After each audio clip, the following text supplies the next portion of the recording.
If you want at all sell ಮಾಡಬೇಕು ಅಂದರೆ ಅವ್ರಿಗೆ ಮಾತ್ರ ಸೆಲ್ ಮಾಡೋದು. ಮಾಡಬೇಕು.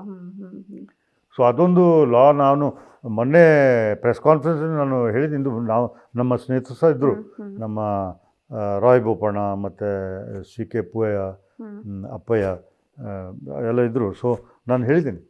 ಮತ್ತು ಇದೊಂದು ಈ ಮೂಮೆಂಟು ನಾನೊಂದು ಇದೊಂದು ಮತ್ತು ಟೂರಿಸಮ್ ಕಡಿಮೆ ಮಾಡಲಿಕ್ಕೆ ಲ್ಯಾಂಡ್ ಕನ್ವರ್ಷನ್ ಇದೆಲ್ಲ, ಮತ್ತು ಹ್ಯೂಮನ್ ಆ್ಯನಿಮಲ್ ಕಾನ್ಫ್ಲಿಕ್ಟ್ ಹೇಗೆ ಮಾಡಬೇಕು ಅಂತ ನಾವು ಹೇಳಿದ್ದೀವಿ. ಅದೊಂದು ರೋಡ್ ಮ್ಯಾಪ್ ಇದೆಲ್ಲ ಆಗಲೇಬೇಕು. ಸೊ ಇದು ಆಗಬೇಕು ಅಂದರೆ ಒಂದು ಪ್ರೆಸ್ ಕಾನ್ಫರೆನ್ಸಲ್ಲಿ ಅಥವಾ ಒಂದೇ ಇದರಲ್ಲಿ ಒಂದು ಪೊಲಿಟಿಷಿಯನ್ ಒಂದು ಅರ್ಜಿ ಕೊಟ್ಟು ಆಗೋದಿಲ್ಲ. ಇದೊಂದು ಮೂಮೆಂಟ್ ಆಗಬೇಕು. ಮೊನ್ನೆ ಬ್ಯಾಂಗ್ಳೂರ್ ಸಹ ನಾನು ಇದೇ ಹೇಳಿದ್ದು ಮಾತು. ಇದು ನಮ್ಮ ಸತ್ಯಾಗ್ರಹ ಮೂಮೆಂಟು ಅಥವಾ south African free state something like that. It is a movement. It may take 1 ವರ್ಷ 2 ವರ್ಷ ಆಗ್ಬೋದು. ಅದು ನಮಗೆ ಬೇಕು. ಇದು ಆಗೋದಾದರೆ ಒಂದು ಮೂಲ ನಿವಾಸಿ ನಮಗೆ ಇದಾಗ್ತದೆ. ಮತ್ತು ಈ ಕಾವೇರಿ ನದಿನಲ್ಲಿ ನೀರು ಕಡಿಮೆ ಆಗಿಬಿಟ್ರೆ 8 ಕೋಟಿ ಜನಗೆ ಎಫೆಕ್ಟ್ ಆಗುತ್ತೆ. ಮತ್ತು ಇದೇ concept it must go to the Malnad area complete. Chikmagalur, Hassan, Dakshina ಎಲ್ಲಗೆ ಇದಕ್ಕೂ ಈ ಪಾಲಿಸೀಸ್ ಬರಬೇಕು. ಸರ್, ಈಗ ನಿಮ್ಮ ಇಲ್ಲಿ ಇಷ್ಟು ವರ್ಷಗಳ ಜರ್ನಿ ಅಥವಾ ಸಾಧನೆನ ನೋಡಿ ಅಫ್ಕೋರ್ಸ್ ನಿಮ್ಗೆ ಸಾಕಷ್ಟು ಅವಾರ್ಡ್ಸ್ಗಳು ಬಂದಿದೆ. ಅದರಲ್ಲಿ ಒಂದು ಪ್ರತಿಷ್ಠಿತ ಅಂತ ಅಂದರೆ doctor APJ Abdul Kalam award ಸಿಕ್ಕಿದೆ ನಿಮಗೆ. ಈ ಅವಾರ್ಡ್ ಬಗ್ಗೆ ಏನು ಹೇಳ್ತೀರಾ? ಅದು ನಾವು ಕೂರ್ಗ್ ವೈಲ್ಡ್ ಲೈಫ್ ಸೊಸೈಟಿಯಲ್ಲಿ ಇನ್ನೂ ಹಲವಾರು ಕೆಲಸ ಮಾಡಿದ್ದೀವಿ.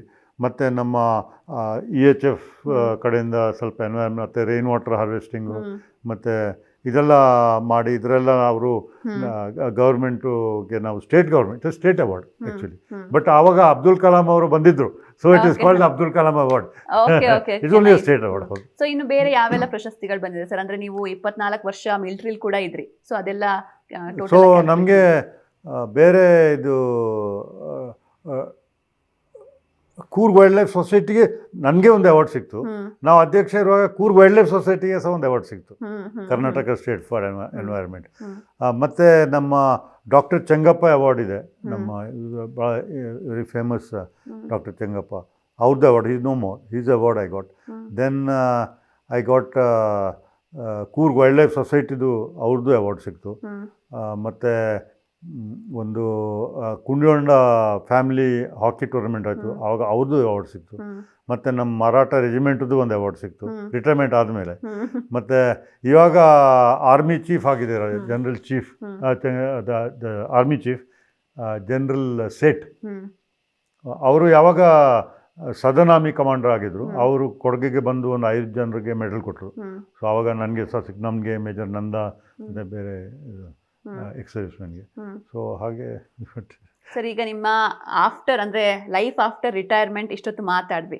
ಆ ಆರ್ಮಿ ಡೇಸ್ ಹೆಂಗಿತ್ತು ಸರ್? ಆರ್ಮಿ ಡೇಸ್ ಭಾಳ ಚೆನ್ನಾಗಿತ್ತು. ಕಷ್ಟಪಟ್ಟಿದ್ದೀವಿ. ರಾತ್ರಿ ನಿದ್ದೆ ಇಲ್ಲ, ಇಡೀ ರಾತ್ರಿ ನಡೆಯೋದು, ಕುಡಿಲಿಕ್ಕೆ ನೀರಿಲ್ಲ, ಹೊರಗಡೆ ಮಲ್ಕೊಳ್ಳೋದು, ಆವಾಗ ಮಳೆ ಬೀಳೋದು, ಮತ್ತು ಸ್ನೋ ಸ್ಟಾರ್ಮ್, ಬ್ಲಿಝರ್ಡು ಎಲ್ಲ ಕಷ್ಟಪಟ್ಟಿದ್ದೀವಿ. ಆದರೆ ಎಂಜಾಯ್ ಸಹ ಮಾಡಿದ್ದೀವಿ, ಭಯಂಕರ ಎಂಜಾಯ್ ಮಾಡಿದ್ದೀವಿ. We had tough time but we enjoyed. ಮತ್ತು we laughed a lot. Okay, nice. ಇನ್ನು ಆರ್ಮಿಲಿ ಇದ್ದಾಗ ನಿಮ್ಮ ಊರಲ್ಲಿ ನಿಮ್ಮ ಊರಿಂದ ಏನು ಮಿಸ್ ಮಾಡ್ಕೊತಾ ಇದ್ರಿ? ಆಮೇಲೆ ಆರ್ಮಿ ಬಿಟ್ಟು ಬಂದಮೇಲೆ ಆರ್ಮಿಲಿ ಏನು ಮಿಸ್ ಮಾಡ್ಕೊಂಡ್ರಿ ಇಲ್ಲಿಗೆ ಬಂದಮೇಲೆ? ಆರ್ಮಿಲಿರುವಾಗ ನಾನು ಏನು ಮಿಸ್ ಮಾಡಿಲ್ಲ. ಮನೇನೂ ಮಿಸ್ ಮಾಡ್ಕೊಂತಿರ್ಲಿಲ್ವಾ? ರಜದಲ್ಲಿ ಬರ್ತಾ ಇದ್ದೆ. ಮತ್ತು ಇಟ್ ವಾಸ್ ಓಕೆ, ಇಷ್ಟು ಸಾಕು ನನಗೆ. 2 ತಿಂಗಳು ನಾನು ಬೋರ್ ಆಗಿಬಿಟ್ಟಿದ್ದೆ. ಅಲ್ಲಿ ಹೋಗಿ ಬಾಸ್ಕೆಟ್ಬಾಲ್ ಅದು ಇದು ಆಡ್ಬೇಕು. ಸೊ ನಿಮ್ಗೆ ಇಲ್ಲಿರೋದಕ್ಕಿಂತ ಅಲ್ಲಿರೋದೇ ಜಾಸ್ತಿ ಖುಷಿ? ಒಂದೊಂದ್ಸತಿ ಬೋರ್ ಆಗಿಬಿಡ್ತಿದ್ದೆ ನನಗೆ ಮನೇಲಿ, ಏನು ಮಾಡೋದು. So army life was very enjoyable.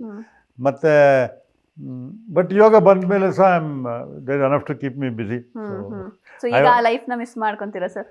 ಆ ಲೈಫ್ನ ಸ್ವಲ್ಪ ಮಿಸ್ ಆಗ್ತದೆ. ಆದರೆ ಒಂದು ವಿಷಯ ಇದೆ, ಆರ್ಮಿ ಎಸ್ಪೆಷಲಿ ಇನ್ಫೆಂಟ್ರಿ ನಮ್ಮದು, ನಾವು ರಿಟೈರ್ ಆದಮೇಲೆ ಸಹ ನಮ್ಮದು ಇನ್ನೂ ಒಗ್ಗಟ್ಟಿರ್ತದೆ.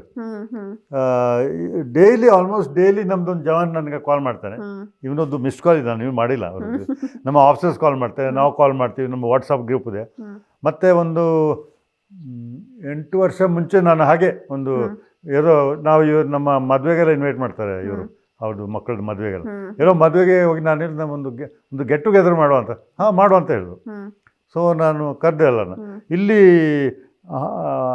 102 subedars and jawans came to Kodagu in the state for 3 days.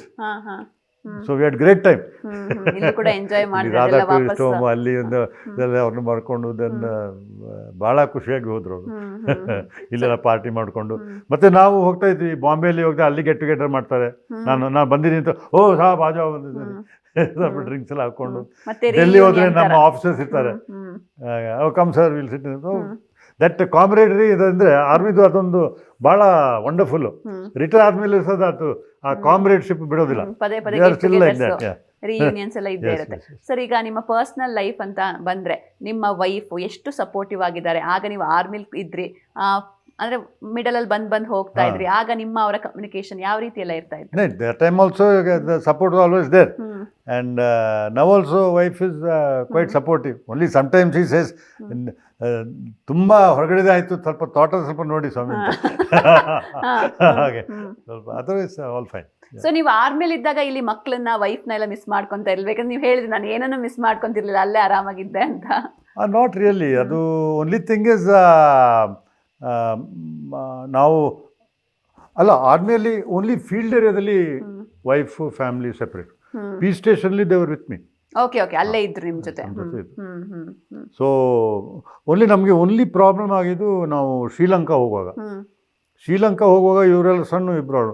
ಮತ್ತೆ ಏನು ಮಾಡೋದು, ಎಲ್ಲಿ ಇವ್ರನ್ನ ಹಾಕೋದು? ಇಲ್ಲಿ ಎಲ್ಲೋ ಹೋಗುವಾಗ ಅವ್ರು ಹೇಳಿದ್ರು ಕನ್ನಡದಲ್ಲಿ ಎಕ್ಸಾಮ್ ಪಾಸ್ ಮಾಡಬೇಕು ನೋಡಿಕೆ. ನಾವು ಇಲ್ಲಿ ಮತ್ತೆ wife was here, then we had to put them into boarding Kotagiri ಸ್ಕೂಲಲ್ಲಿ. ಭಾಳ ಸಣ್ಣವರು, ಅದು ಸ್ವಲ್ಪ ಬೇಜಾರಾಯಿತು. ಮತ್ತೆ ಅವ್ರ ಸಹ ಅಡ್ಜಸ್ಟ್ ಆಗಿ ಓಕೆ. ಸೊ ಇವಾಗಿನ ಯೂತ್ಸ್ ಆರ್ಮಿಗೆ ಸೇರ್ಬೇಕು ಅಂತ ಸಿಕ್ಕಾಪಟ್ಟೆ ಜನರಿಗೆ ಆಸೆ ಇರುತ್ತೆ. ಅದರಲ್ಲೂ ಕೊಡಗಿನಲ್ಲಿ ಸಾಕಷ್ಟು ಜನರಿಗೆ ಆರ್ಮಿಗೆ ಹೋಗ್ತಾನೆ ಇರ್ತಾರೆ ಪ್ರತಿ ವರ್ಷ ಕೂಡ. ಅಂಥವ್ರಿಗೆ ನಿಮ್ಮ ಕಡೆಯಿಂದ ಏನು ಟಿಪ್ಸ್ ಕೊಡ್ತೀರಾ ಸರ್? ಇಲ್ಲ, ಈಗ army it become very competitive. Earlier, even 7th standard, you could go and join the army. Okay. ಆದರೆ ಇವಾಗ ಮಿನಿಮಮ್ ಆರ್ಮಿ ಜವಾನ್ ಆಗಿ ಸೇರ್ಲಿಕ್ಕೆ 10th ಸ್ಟ್ಯಾಂಡರ್ಡ್. ಮತ್ತೆ ಕಾಂಪಿಟೇಷನ್ ಸಖತ್ತಿದೆ, lot of competition. And physical ಇದೆ, ಮೆಡಿಕಲ್ ಇದೆ, ರಿಟರ್ನ್ ಇದೆ, ಎಲ್ಲ ಕ್ಲಿಯರ್ ಮಾಡಬೇಕು, ಆ ಮೆರಿಟಲ್ಲಿ ಬರಬೇಕು. So it is more challenging. ಆದರೆ ಬೇರೆ ಕೆಲವರು ಜನರಲ್ ಅರ್ಜುನ್ ಮುತ್ತಣ್ಣ, ಸುನೀಲ್ ಚೆಂಗಪ್ಪ, ಮತ್ತು ಅವರು ಸಹ ಗಣೇಶ್ ಅವರು ಎಕ್ಸ್ ಆರ್ಮಿ, ಅವರೆಲ್ಲ ಸೇರಿಕೊಂಡು ಭಾಳ ಪ್ರಯತ್ನ ಮಾಡ್ತಾ ಇದ್ದಾರೆ ನಮ್ಮ ಯುವಕರನ್ನ ಟ್ರೈನ್ ಮಾಡಲಿಕ್ಕೆ ಆರ್ಮಿಗೆ. ಹೌದು. ಸೊ ಮುಂದಿನ ಗುರಿ ಅಂತ ಏನು ಇಟ್ಕೊಂಡಿದ್ದೀರಾ ಸರ್? ಮುಂದಿನ ಗೋಲ್ಸ್ ಏನೆಲ್ಲ ಇದೆ? ಮುಂದಿನ ಗೋಲ್ಸ್ ಆಲ್ರೆಡಿ ನಮಗೆ ಕೊಡಗು ರಕ್ಷಣೆ ಆಗಬೇಕು, ನಮ್ಮ ಪಶ್ಚಿಮ ಘಟ್ಟ ರಕ್ಷಣೆ ಆಗಬೇಕು, ನಮ್ಮ ಹಿಮಾಲಯಸ್ಸು ನಮ್ಮದು ಅದೊಂದು ಪ್ರೋಗ್ರಾಮ್ ಸರಿಯಾಗಬೇಕು, ಈ ಮಾನವ ವನ್ಯಜೀವಿ ಸಂಘರ್ಷಣ ಇದು ಒಂದು ಇದಾಗಬೇಕು, ನಮ್ಮ ಟೂರಿಸಮ್ ಪಾಲಿಸಿ ಇದೆಲ್ಲ ನಮ್ಮ ಇದರಲ್ಲಿ ಇದೆ. ಅದೇ ನನಗೆ ಒಂದೇ ಚಿಂತನೆ ಇರೋದು, ಇದು ನಮ್ಮ ಯಂಗರ್ ಜನ್ರೇಷನ್ಗೆ ನಾವು ಹ್ಯಾಂಡ್ ಓವರ್ ಮಾಡಬೇಕು. I need more young people to take over. ನಾವೆಲ್ಲ I cannot keep on batting. I must hand over the bat. And ಅದಾದಮೇಲೆ ಐ ವಿಲ್ ಬಿ ಸ್ವಲ್ಪ ಒಂದು ಅಡ್ವೈಸರಿ ಕೆಪಾಸಿಟಿಲಿ ಒಂದು ಹಾಗೆ ಇರ್ತೀನಿ. ಮೆಲ್ಲೆ ಬರ್ತಾ ಇದ್ದಾರೆ, but that is my only concern that I have to pass not only me, various other people working in this environment, other field. We need the youngsters to come and take up the bet.